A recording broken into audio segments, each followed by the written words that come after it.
अन्य महत्वना समाचारनी बात करिए अमरेलीथी। बपोर बाद शહેરમાં ધોધમાર વરસાદ, અનેક વિસ્તારોમાં વરસાદી પાણી વહેતા જોવા મળ્યા। અસહ્ય ગરમી અને બફારાથી લોકોને રાહત મળી। વરસાદના કારણે વાતાવરણમાં ઠંડક પ્રસરી। વરસાદથી ખેડૂતોમાં ખુશીનો માહોલ। તો અમરેલી શહેરમાં ધોધમાર વરસાદ ખાબક્યો હતો। આપની તસવીરો બતાવી રહ્યા છે કે જ્યાં નીચાણવાળા વિસ્તારોમાં પાણી પણ ભરાઈ ગયા હતા। બપોર બાદ શહેરમાં વરસાદ પડ્યો, જેના કારણે વાતાવરણમાં ઠંડક પ્રસરી ગઈ। અનેક વિસ્તારોમાં વરસાદી ઝાપટા પડ્યા।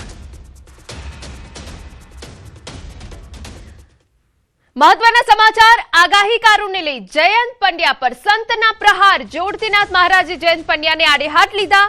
સનાતન એકમાત્ર ધર્મ જેણે ખગોળીય ઘટનાની વાતો કરી છે। સનાતનને હાનિ પહોંચાડવાનો હક નથી, સચોટ હોય છે અંબાલાલ પટેલની આગાહી।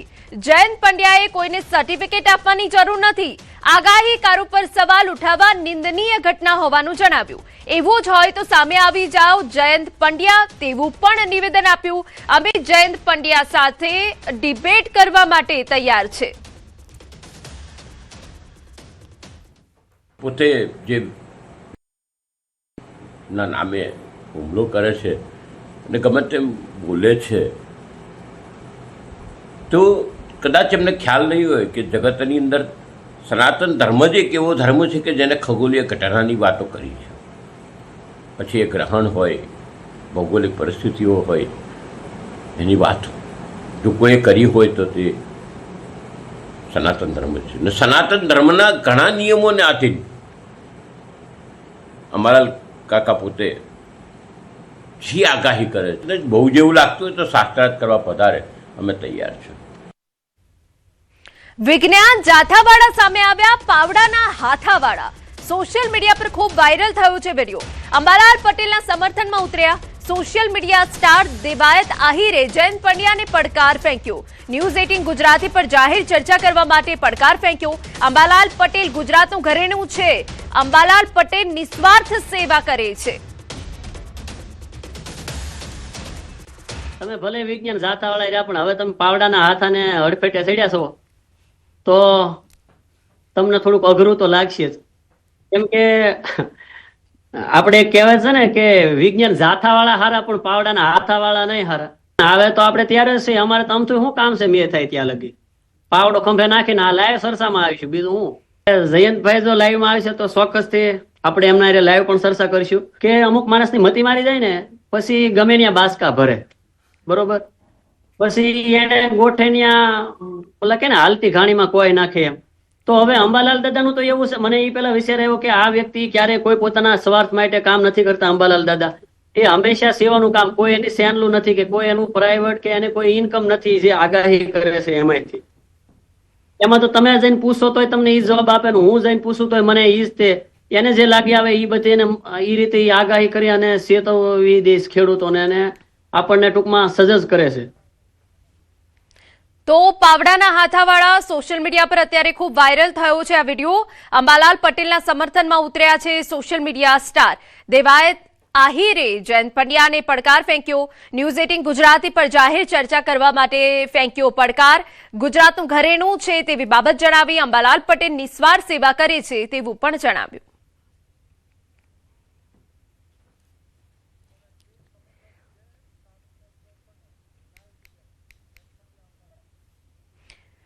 તો આપને જણાવી દઈએ કે એક તરફ કે જ્યાં જોરતીનાથ મહારાજ કે જેઓ પણ આગાહીકારોના સમર્થનમાં ઉતર્યા છે, અને બીજી તરફ પાવડાના હાથાવાળા કે જેઓ સોશિયલ મીડિયા પર એક વિડીયો વાયરલ કરે છે અને અંબાલાલ પટેલના સમર્થનમાં ઉતરે છે। અન્ય મહત્વના સમાચાર, વાવ થરાદમાં ટ્રેક્ટર ચાલકનો આતંક। ટ્રિપલ અકસ્માત થયો, જેમાં એકનું મોત થઈ ગયું છે। ટ્રેક્ટર, ટ્રક અને બાઇક વચ્ચે ટક્કર થઈ। ટ્રેક્ટર ચાલકે બાઇક ચાલકને ટક્કર મારી। થરાદ ગૌ સર્કલ નજીક અકસ્માતમાં એકનું મોત થયું છે।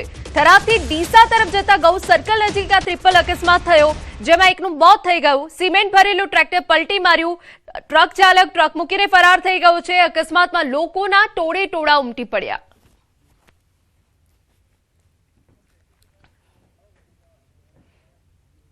સમાચારમાં વાત હવે અમદાવાદની. ધોળકા તાલુકાના વૌઠા ગામમાં ખૂની ખેલ ખેલાયો. શાળાએ બનેવીની હત્યા કરી. નજીવે બાબતમાં શાળા બનેવી વચ્ચે ઝઘડો થયો હતો. બુલેટી ચાવીની બબાલ હત્યામાં પરિણમી. ઉશ્કેરાઈને શાળાએ લાકડાથી માથામાં હુમલો કર્યો. ગંભીર ઈજાથી બનેવી ગણપત વાઘેલાનું મોત થયું છે. આરોપી શાળાની પોલીસે ધરપકડ કરી લીધી. બંને સફાઈ વિભાગમાં નોકરી કરતા હોવાનું ખુલ્યું છે. અને ગણપત રાવજી છે બુલેટની ચાવી આપવા માટે આનાકાની કરે છે અને તે બાબતે ઝઘડો વધારે ઉશ્કેરાતા સદર ગુનાના આરોપી પ્રતાપ પુરબિયા છે એ બાજુમાંથી લાકડાનો ધોકો લઈ અને મરણજના ગણપત રાવજી વાઘેલાને માથામાં 4-5 ઘા મારી અને હત્યા નિપજાવે છે. સમાચારમાં વાત હવે સુરતની. કૌટુંબિક વિવાદમાં ધાક ધમકીનો મામલો ગરમાયો. પીડિત પરિવાર પહોંચ્યો પોલીસ મથક. બેગમપુરાના જૈનુલ આબેદીન દાગીનાવાલા પરિવાર સાથે પોલીસ મથક પહોંચ્યા. શાળા સામે જાનથી મારી નાખવાની ધમકીનો આક્ષેપ છે. દરવાજો તોડવાનો પ્રયાસ સીસીટીવીમાં કેદ થયો હોવાનો દાવો. ધમકીથી સગીરા બેહોશ થઈ હોવાની પરિવારની રજૂઆત. પરિવારે પોલીસ સુરક્ષા અને ન્યાયની માંગ કરી. કાર્યવાહી નહીં થાય તો આત્મહત્યાની પણ ચીમકી ઉચ્ચારી છે. સલાબતપુરા પોલીસ સમક્ષ કડક કાર્યવાહીની માંગ કરવામાં આવી. માંગ પૂરી નહીં થાય સાહેબ તો મેં મારી છોકરીને મારી વાઈફ સુસાઇડ કરી લેશું. અમને આવી જિંદગી નહીં જોઈ દરવાળી સાહેબ. આ જર્નની સવાલનો છે, આનો કંઈ ભરોસો નહીં. આ મારી નાખશે સાહેબ અમને. સલાવતપુરા પોલીસ સ્ટેશન શું મતલબ? મને પીઆઈ સાહેબને ખાલી એટલી જ માંગે. પીઆઈ સાહેબ મને મારી ફેમિલીને મને શાંતિથી રહેવું છે અને જીવવું છે સાહેબ. મને હવે ગભરાઈ ગયો છું સાહેબ. સમાચાર વડોદરામાંથી. વ્યાજખોરના ત્રાસથી વધુ એક આત્મહત્યા. અટલાદરા કલાલી વિસ્તારમાં બોડાના મકાનની ઘટના છે. 55 વર્ષીય રાજુ ઠાકોરનું સારવાર દરમિયાન મોત. વ્યાજખોરના ત્રાસના આરોપથી આત્મહત્યાનો પ્રયાસ. સુસાઇડ નોટમાં માંજલપુરના મિહિર રામ લાવત પર આક્ષેપ કર્યા. 20,000 લીધા બાદ વધુ વ્યાજની માંગણીનો આરોપ. ગોત્રી હોસ્પિટલ આઈસીયુમાં સારવાર દરમિયાન મોત થયું છે. 16 જૂને રાજુભાઈને રસ્તામાં રોકી માર મારવા તેમજ રૂપિયા અને મોબાઈલ છીનવી લેવાનો પણ આક્ષેપ છે. અટલાદરા પોલીસે હવે વધુ તપાસ હાથ ધરી છે. મનસા નાગડી મારીને પૈસા બી લઈ લીધા, મોબાઈલ બી લઈ લીધો ને આવું બધું થયું. ભાઈ સવારે 16 તારીખે 10 વાગે દવા પી લીધી. પછી એમ્બ્યુલન્સને બોલાવીને અમે અહીંયા આગળ ગોત્રી લઈને આવ્યા. પછી પોલીસવાળા અત્યારેથી આવ્યા હતા. એ બધું બયાન એમનો મોઢાનું લઈ ગયા છે. સમાચારમાં આગળ વધીએ. પાટણમાં નવા બસ સ્ટેશનની વિવાદિત બીયુ પરમિશન મામલે રાજકારણ ગરમાયું. પાટણના ધારાસભ્ય કિરીટ પટેલે ચીફ ઓફિસરની કાચિંડા સાથે સરખામણી કરી. નગરપાલિકા ચીફ ઓફિસર હિરલ ઠાકર પર ગંભીર આક્ષેપ કર્યા. જિલ્લા સંકલન બેઠક બાદ યોજાયેલી પ્રેસ કોન્ફરન્સમાં ધારાસભ્યે બીયુ પરમિશન પ્રક્રિયામાં ગેરરીતિ અને આર્થિક લેવડ દેવડના આરોપ લગાવ્યા હતા.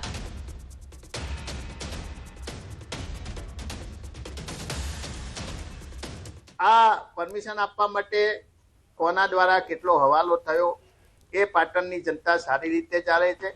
એમનો વહીવટ કોણ કરે છે એ પણ સારી રીતે જાણે છે. પરંતુ આજે ચીફ ઓફિસરના પગ નીચે રેલો આવ્યો છે. આજે કલેક્ટરશ્રીએ સૂચના આપી છે કે જવાબદાર સામે પોલીસ કાર્યવાહી થવી જોઈએ. સમાચાર સુરેન્દ્રનગરમાંથી. કોંઢ ગામના ખેડૂતો પહોંચ્યા ગાંધીનગર. 32 દિવસના આંદોલન બાદ ખેડૂતો ગાંધીનગર પહોંચ્યા. કૃષિમંત્રી અને મુખ્યમંત્રી સાથે મુલાકાત કરશે. એમએલએ પ્રકાશ વરમોરાના ક્વાર્ટરમાં એકઠા થયા ખેડૂતો.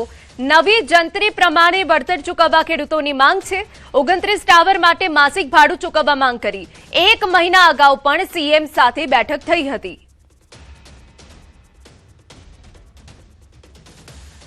બધાના માટે કામ કરતી સરકાર છે. ખાસ કરીને વડાપ્રધાન નરેન્દ્રભાઈ મોદી સાહેબની દૂરંદેશી ગરીબો, યુવાનો, ખેડૂતો અને મહિલાઓ આ બધાના જેટલા પણ પ્રશ્નો હોય, વિકાસ થતા જાય એટલે પ્રશ્નો નવા આવે તો જેટલા પ્રશ્નો આવે એના પ્રશ્નોનું સોલ્વ કરવાનું વિકાસ સતત ચાલતી પ્રક્રિયા છે. એટલે બધા પ્રશ્નો સોલ્વ થાય એ પ્રકારની અમારી રજૂઆત હશે. લાંબા ગાળાની નીતિઓ એ રાજ્ય સરકાર ખાસ કરીને ભૂપેન્દ્રભાઈનું નેતૃત્વ અમારી ભાજપની સરકાર એ કોઈ ટૂંકા ગાળાની તો થાગડ થીગડ નહીં, લાંબા ગાળાની યોજનાઓ જે સર્વગ્રાહી રીતે ખેડૂતોના હિતમાં હોય આ પ્રકારના નિર્ણયો લેવા માટે સતત માની મુખ્યમંત્રી શ્રી ઉર્જા વિભાગ હોય કે કન્સલ્ટ અન્ય વિભાગો હોય એમને સતત માર્ગદર્શન આપી રહ્યા છે. અને આગામી સમયની અંદર પણ આ પ્રકારની નીતિ રીતિ સાથે ખેડૂતોની બાજુમાં ઉભા રહેવા માટેની સરકાર કટિબદ્ધતા સાથે, સંવેદના સાથે, મેં કહ્યું એમ કોઈ પણ રાજનીતિ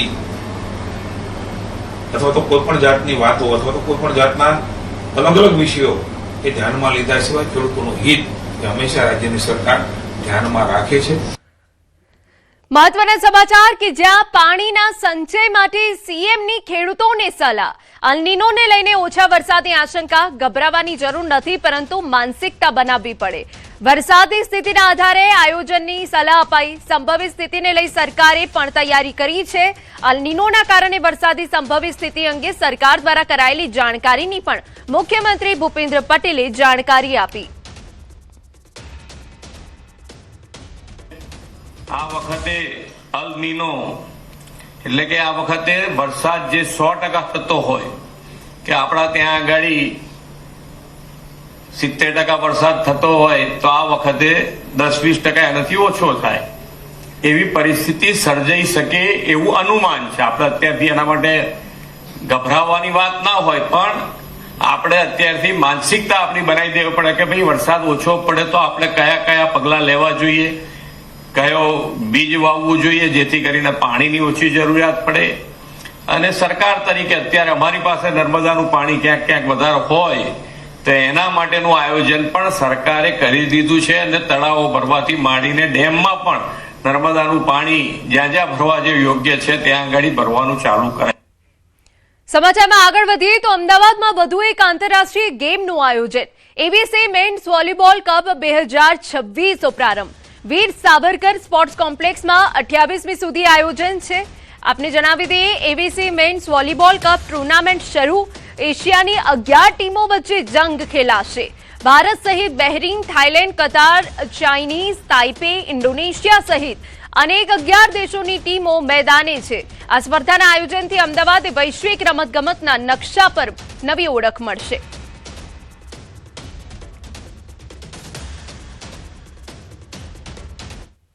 રાજ્યમાં ખેતી માટે 8 ને બદલે 10 કલાક વીજળી આપવાના સરકારના નિર્ણયને જામનગરના ખેડૂતોએ આવકાર્યા.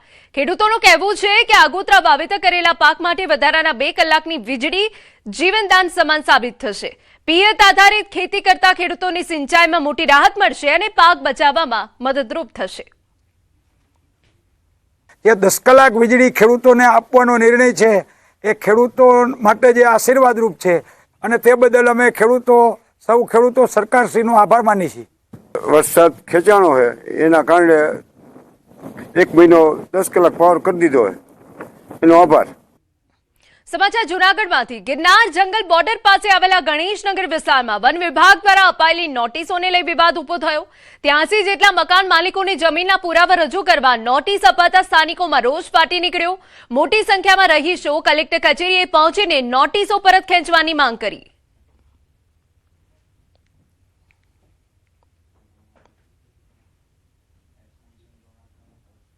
કે ફોરેસ્ટ અમને શાંતિથી રહેવા દઈએ, કારણ કે એને અમે જમીન હાટે જમીને આપી દીધી.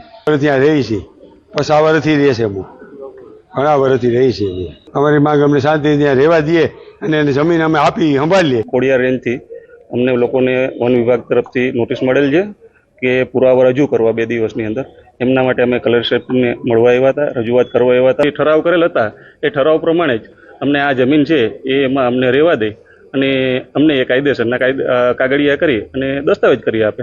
ખોડિયાર રાઉન્ડની દુબળી બીટમાં દુબળી વિસ્તાર તરીકે ઓળખાતા અભયારણ્ય વિસ્તારમાં ગેરધોરણે પેશકદમી કરવા બાબત હતું. તેમાં નોટિસો આપી છે અને અત્યાર સુધીમાં 83 નોટિસો ઇસ્યુ કરી છે. એમની પાસે જો કોઈ આધાર પુરાવા હોય તો એ રજૂ કરવા બાબતની નોટિસ આપેલી છે અને એ લોકો દ્વારા અત્યારે એમના આધાર પુરાવા રજૂ કરેલા છે, જેમની વેરિફિકેશન કરવાની કાર્યવાહી ગતિમાં છે.